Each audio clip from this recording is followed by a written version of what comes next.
Welcome to this explainer. Today, we're diving into something truly fascinating and, honestly, pretty dark. We are going to map out the metaphysics of the cosmic creed. Now, I want you to think of this as an inverted hero's journey. So instead of that classic triumphant climb toward the light, what we're looking at here is a systematic, deeply philosophical descent straight into the absolute void. Let's get right into it. Okay, to really wrap our heads around this, we have to first anchor ourselves to the ultimate destination of this journey. The source material doesn't describe some chaotic, fiery apocalypse like you might expect. Instead, it promises something that's, well, much more chilling. It calls it the absolute promise of permanent oblivion. We're talking about a beautifully synchronized end to existence. It's a journey of profound, ultimate quiet that's guided entirely by the principles of absolute negation. Section 1. The tragic comic pantomime and leaving the stage. To really grasp this grim fable, we need to understand the Nietzschean concept of the Untergang, which translates to the going under. In this particular mythos, entities known as spirit siblings undergo a radical transformation.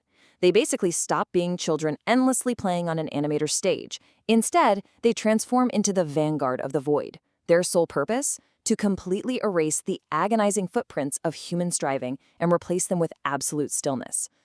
But here's the catch. This requires a massive sacrifice. You literally have to trade the expansive dance of life. Our daily strivings, our grand ambitions, all the constant noise of living. You trade all of that to become a diminished, fragile remnant. The sources actually call this becoming small.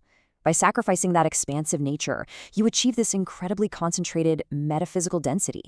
That density acts as an anchor, which ensures you aren't immediately crushed by the overwhelming emptiness you're walking into. Section 2. The Inkblot Demon, Observer of the Decline. Now, what awaits you in this descent is truly striking. It's known as the Inkblot Demon.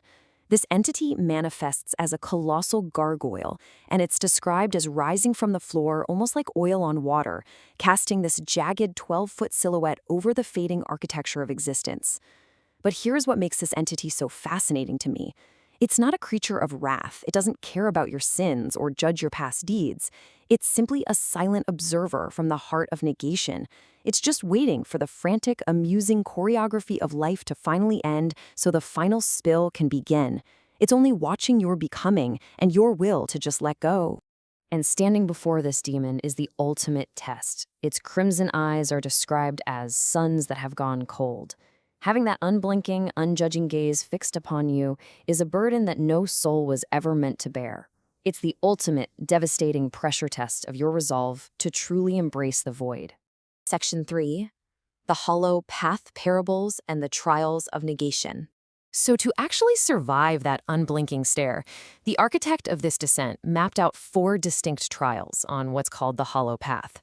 First up is the diminished anchor, which we touched on, becoming small and dense enough to withstand the crushing weight of the void. Second is ink-stained malice. This is where a sibling, dressed in heavy royal velvet robes, uses razor-sharp theatrical malice to linguistically deconstruct every single human striving. It's breaking down the human spirit with devastating laughter. Third is the forbidden witness, which represents a total, absolute detachment from physical needs. And finally, the crimson test, facing those cold, dead suns to determine if your consciousness can somehow maintain its essence or if it's just going to vanish into the default emptiness. Section 4. The Plague Doctor Mask and the Silent Witness. Let's look a little closer at that third trial because it introduces a haunting figure of absolute detachment known as the Hunger. Picture this. It hovers in absolute silence behind a bone-white plague doctor mask. It is completely, utterly detached from physical reality. Its mind is literally vibrating with the terrifying weight of forbidden, devouring knowledge. It doesn't act, it simply watches the animator's stage decay as reality returns to the absolute void. It is the ultimate embodiment of passive, chilling observation. Section 5. The Spirit of Gravity and Dissolving the Self. As you push even further down this hollow path, individual identity completely unravels. The spirit siblings have to embrace what's called a threefold madness. This means they dissolve their very selves into a fluid substance known as living ink. They cease to be individual people. Instead, they stand as hypostatist extensions, meaning literal physical embodiments of the ultimate void. They are now fully and completely aligned with the principles of negation. And this living ink is absolutely crucial. It doesn't function as some chaotic force of destruction, but rather as a heavy, metaphysical anchor. It's referred to as the fluid spirit of gravity. Its entire purpose is to extinguish the script of existence. It stops the clock of high time and pulls the final curtain down on the universe's play once and for all. Section 6. The Sacred Silent Black and the Beautiful Collapse. Now, you might be wondering, how do you actually survive the end of literally everything? Well, it takes something called cynical knowledge. This is the forbidden realization that even this terrifying, colossal ink blot demon is merely another piece of the script within the universe's grand, tragic, comic pantomime. The demon is just a stage prop in the very play it's ending. And that cynical realization is exactly what allows the architect to survive the transition. By understanding the cosmic joke, they blend seamlessly into the fluid ink running from the demon's own pen, rather than being destroyed by it. Ultimately, what we are looking at here is a fascinating paradox. The journey toward the heart of negation is framed not as a violent end, but as a peaceful release. It's a beautifully synchronized metaphysical collapse. It takes all the messy, agonizing footprints of human striving and gently replaces them with a sacred, silent black. It stops the clock of high time entirely, returning reality to its original silent baseline of total negation.